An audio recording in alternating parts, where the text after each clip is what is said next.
Howdy, I'm Yen. And I'm Litzy. And welcome to Yen and Litzy Sustainability Talks. So during these talks, we're going to be talking about environmental justice. And the particular subtopic of the day is civil unrest. Well, what is environmental justice? Environmental justice is a social movement to address environmental injustice, which occurs when poor and marginalized communities are harmed by hazardous waste, resource extraction, and other land uses from which they do not benefit. To put it in layman's terms, it's addressing the fact that mostly poor and marginalized people are affected by climate change, even though they do the least or contribute the least in producing climate change. There are many groups impacted by the environmental injustice, and an example of such are Native Americans. It's known in news that Native Americans have been displaced for decades solely because the American government wants their land because of the resources that are located below it, as far as graphite that have been used for new energy that they're trying to create, and oil that has always been there. Also, many are unaware of the conditions that the Native Americans have to experience in their new lands, as far as there being less precipitation, meaning no new water coming in, and more heat that is causing them to be dehydrated as well. Another example of climate injustice can be seen in coastal regions all over the world. Rising sea levels pose a significant threat as they find that most of their land is getting engulfed. Tuvalu is a Polynesian island, like many others, that is trying to deal with these problems. They actually became the first digital nation in the world. Like, they uploaded their whole nation digitally to the metaverse as preparation and kind of like a way to store their culture, because the land is expected to be completely engulfed by 2100.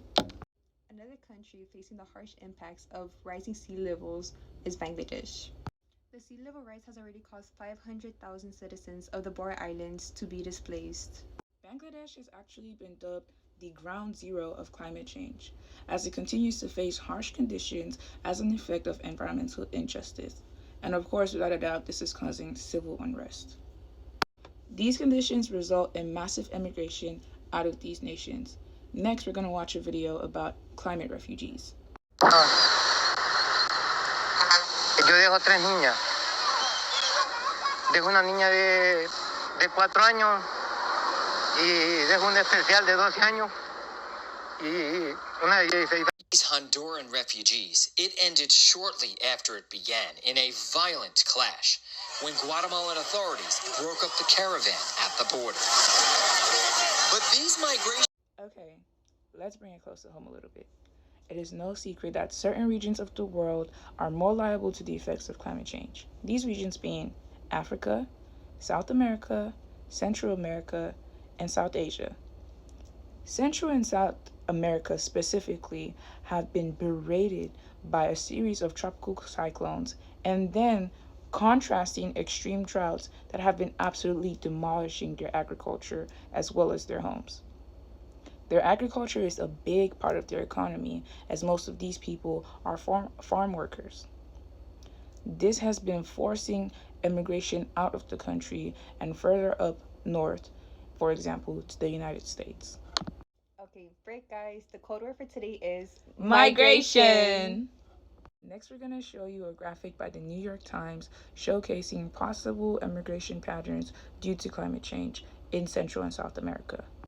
In this model, you can see Mexico, Guatemala, and El Salvador. In one scenario, globalization with its relatively open borders continues.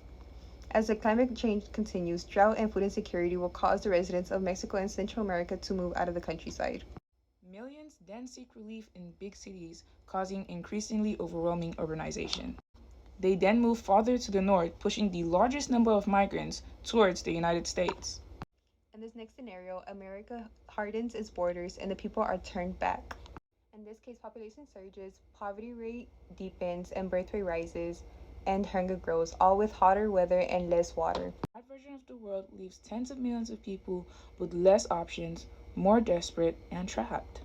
Now, the continuous burning of fossil fuels and greenhouse gas emissions entering the atmosphere will keep contributing to global climate change. This will continue to cause these countries as well as other countries to experience harsh conditions. Even though these topics are a bit hard to talk about, it is important that we acknowledge them. Because, let's be honest, though these effects are Concentrated in South American countries, Africa, and South Asia, we are beginning to see the impacts in North America as well as European countries. Climate change is something that affects us all. And so it's making it more plausible that large populations of North American countries, specifically the US, could be liable to becoming climate refugees.